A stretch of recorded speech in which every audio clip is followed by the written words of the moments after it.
So may adlaw diha sa mga Bisaya. Muni ang sa mga mga lugar sa Canada. Diri manang gitawag na Moody Park Arena kay diri mga tao diri mag-skating. Ang gitawag nilang ice skating. So mga bata diri either magduwag hockey or ice hockey. Kaya naman siya kanang summer hockey. So kanang karon ang classic ron man hockey murag skating lessons para sa mga bata nga may toddlers.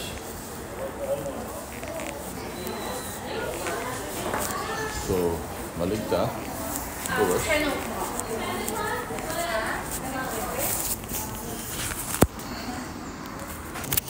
So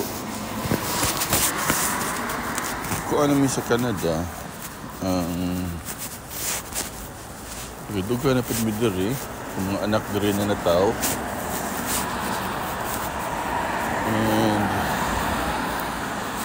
And so far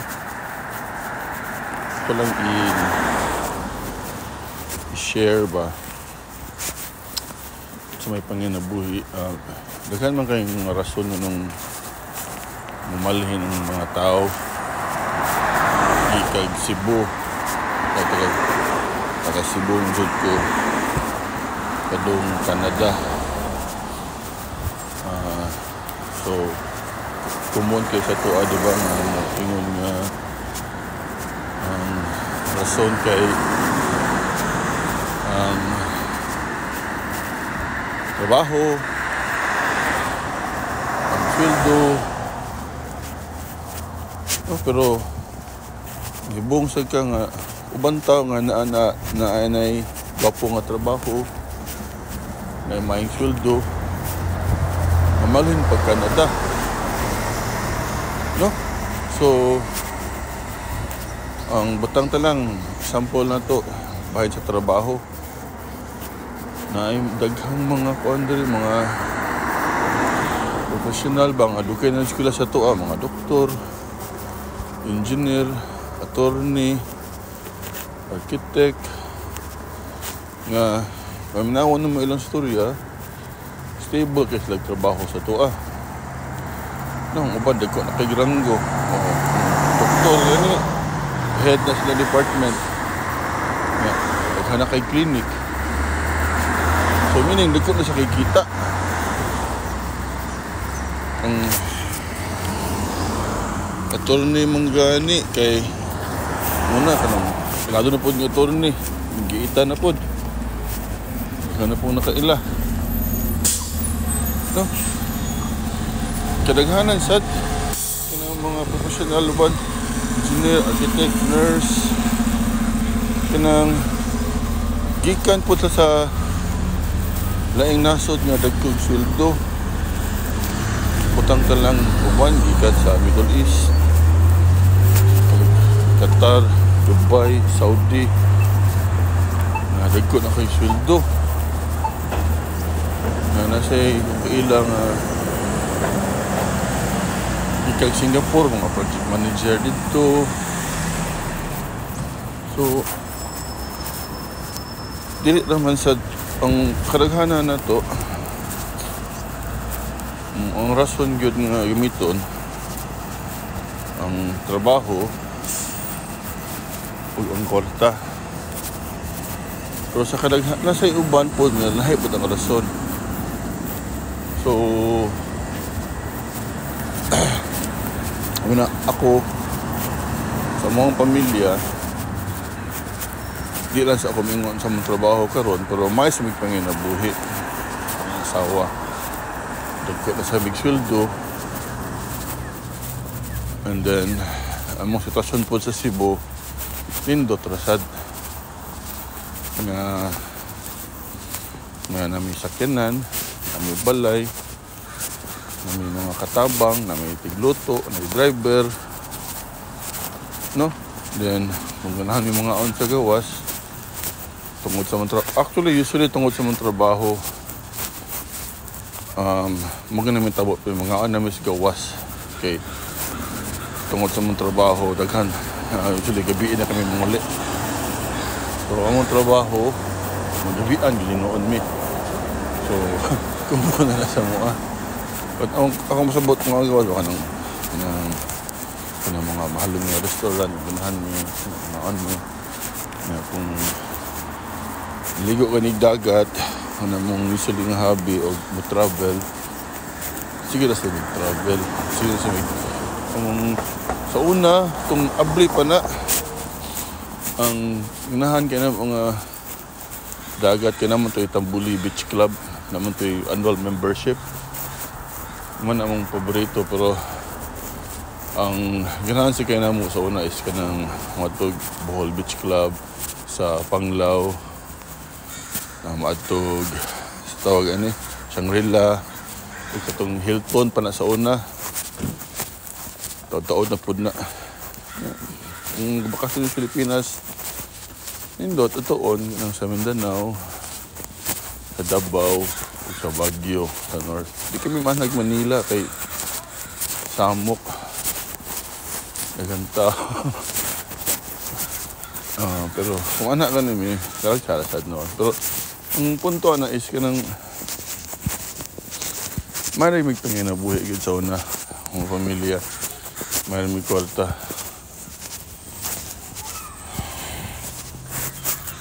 pero katong natagag chance gani nga mo maadto mi og Canada wag gid ang storya way duha i-decide ayon mi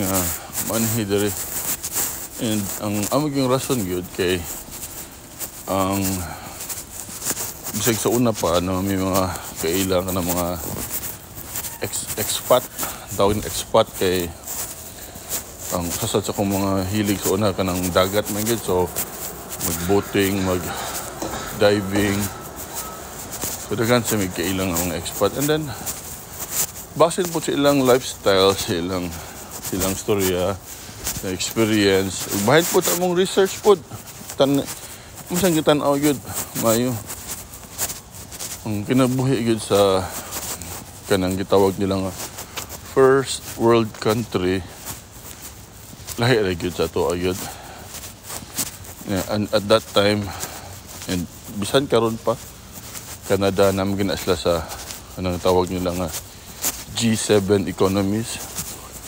so murag mahog na siya ang murag 7 nga pinaka banggiitan nga economy sa kalibutan nga democratic no so US, UK, France, Germany, Japan, Canada ang kapito na kay Italy.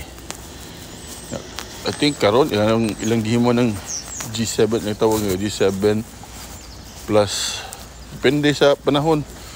Sa ilang plus 1, plus 2, plus 3 kay sa pilon nila ang Korea. Sa pilon nila ang kanang ang China. No, sa pilon nila ang Brazil. Pero usually kanang 7 di na sila musab-usab mo ang mga sa mga democratic countries muna ang mga top economy. So, basin sa mga research, sa may meaning anang mapuya ka sa ka nasod gini nga itawag nilang G7. Daghang kay benefits good.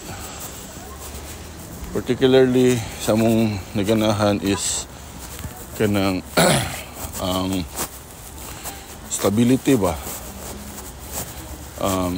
Stability kay ang kwarta man good fleeting gini kayo, momentary kayo. Natari ang kwarta ron. Pero usara man ka na ka major nga sakit, no? ICU ka sa ato sa una. Kung labang ka ICU sa kasimana, milyon na gud na. So, lisod kaayo ka ng hinahuna gani nga tanan ning trabaho mawagtang sa kasamana nga sakit. So Canada di ka maganhuna ana. Trabaho lang ka. Sakit ka. Tunga ka sa ospital. Discharge ka. Pila naman mina hospital diri sa akong pamilya. Akong asawa ng anak diri. Akong asawa na operahan diri. Ang anak na operahan diri. Ang duha sa akong anak na ICU kapila na. Ang akong nabayaran ng kanang tinod storya. Ano yun? Kanang parking ticket. Kanang magdadali. Kanya. Drop off mo sa hospital. And then, nakika-consult sa kwarto. So, bayad ka. Parking ka doon sa hospital. Naman yung parking ticket. Susod ka. Kung anong butang. Gawas ka. Ibalin na yung parking. Sa lugar na libre yung parking. Pero, ba't sabot anak ako nabayaran? Naragit sa mga $5. Pero, wala kami nabayaran. Pero, yan ang dugay-dugay naman sa kalimutan. Tanong ko, pila man gina ang gasto sa makasakit ka sa Canada. Kaya wala kami bayaran yun. No? So, itong kaisa ka ba nurse, ipakita ko niya sa gasto kung isa lang ka adlaw sa ER. No, punta lang. So, ER visit lang ha. Visit lang. Sa musod lang ka sa ER, $500 Canadian na. Nya, kung x-ray, 300. Blood test, ganun simple lang good. 200. No? So, kana lang, sa kaadlaw sa ER, usually maabot ng 2,000 ko no. Ano po na inabot ko ma-admit ka. Bot pa sa bot.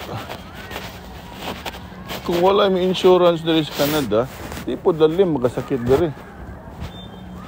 Ang nindot lang, kay tanang tao dali sa Canada, nagi-health insurance. Balaod din na siya. And bisan pag di ka kabayad, niraghan na kayo ka ng amigo na kaila-ila ba nga nakasod sa Canada, turista, foreign worker, nga insurance, or at mo lang ihog ng sulti nga marag nag-illegal ba? Kanang overstaying usually. Kalisod, atong ospital, usually di mo sa pabayaron gapon, no? Kaya naman sanay ka ng empathy ba, charity ang mga tao sa ospital ba? No? Kana na mga, siguro ka ng mga non-emergency nga rason mo lisod kayo palusot ram sa emergency payapan kasdaan na isa katong tong COVID ngitag vaccine kay required trabaho wala naman ito bayara muna ang pasagid ka rason nga among ang security good kay bisan kami nasakit mi sa Pilipinas nang sa may PhilHealth PhilHealth tapos ang PhilHealth 20 mil na ihatag sa mua sa among stay no stay mig sa kasimana sa ospital kuan na gud gihubagan akong ngipon tinanong ko antibiotic sa kasimana sa ospital. Abot sa ito ko na 500,000 ang among bill. What a good ICU good, regular ward ra. 20 mil, ito pa kita sa Beles. Pero nana ba nga? Kanang kwarta ha, mas nang haguan eh. Haguan sa nanimog mga matang-talang pila ka buwan, o sa ubang tao, pila ka tuig.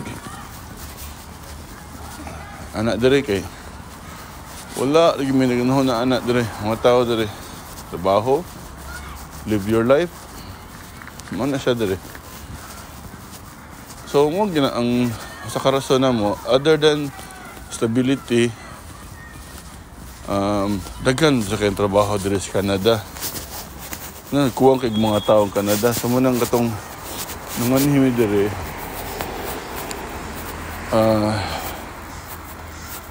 Na blessed kami sa Ginoo nga nakatrabaho mi yung duha sa akong asawa. And after at mo na dito siya, wala na gimi ka ng looking back nga hanap may balik sa Cebu.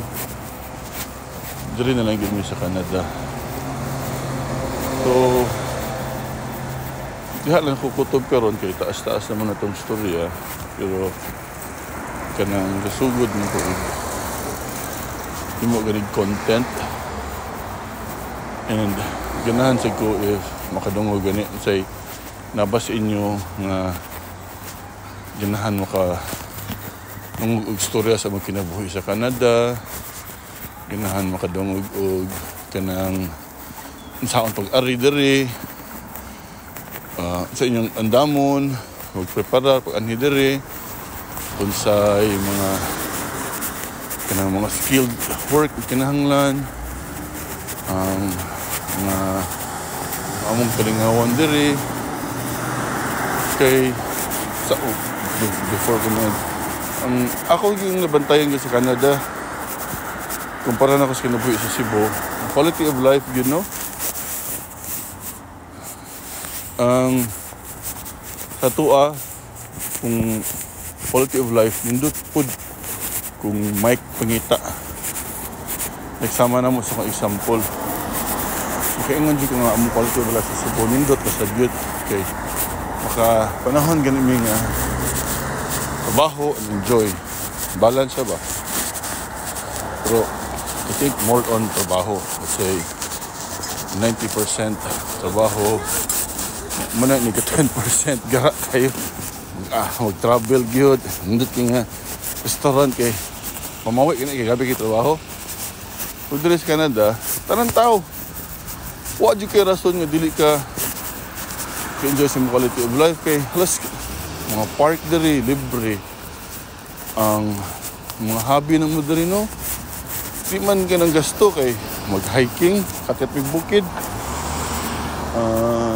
mountain biking summers, mag-swimming sa mga lake or sa kung namin sa tawag nilang lugar nga British Columbia sa may dagat diri, mag-swimming sa may dagat, mga outdoor sports good ba. So munang naghiyang si kami diri kay bisag sa una pa hilig kami outdoors ang pamilya. So pag abot mo diri mabuhong juga sa outdoor sports diri. So quality of life diri available sa tanan tao, dili na gina sa mga itawag na to nga upper middle income o mga dato sa tuwa diri tanan tao available. Quality of life importante kada sa mga Canadian, especially diri sa British Columbia. Kung mingon nga ni ka nga 90% workout, 10% ingon na that's too much, has to be even. Importante jud kayo. So kana ra na-distract na sa ko. So muna kanang nahano ko makadungog kung nahano mo kabalo more say akong ma-share kay taod-taod sa diri sa Canada na pod akong experience pod nga mutabang sa mga bang abot, hire po kong tao ron no, pero dili ko kahari sa Pilipinas aron karoon na kay stricto sa kay ni Canada naman mamalaod nga atong sundon, and then law abiding citizen man ta, and most Canadians kadaghanan gyud kung gapos sila na kay peace and security. Kita-ansin nimo sa daan nila lakaw sigurado kay mga tao sama na muliko hinay na sa kasakinan o magkuan pabadlong no. Ngayon muna na mong busy nga daan Na ibang mga daan diri mga duha ka paskinan mo agira the whole time naglakaw-lakaw ko. No, so mo to kanang paki-comment lang. If ganahan mo ani padayon ta itong gibuhat. Like and subscribe para mapadayon ta. And nafsa may mga suggestion, may mga idea sa atong i-share. Sulti lang ko ato nang pinikamuton atong ng i-vlog. Ang ato lang aning channel kay more on kanang lifestyle sa Canada, kanang mga healthcare news, ug kanang mga job opportunity, no? Ug kanang mga di kay ko hilig politiko pero depende about living in Canada gyud akong vlog gyud ug kanang quality of life. So muna, ngayong adlaw, ay ayaw mong tanan.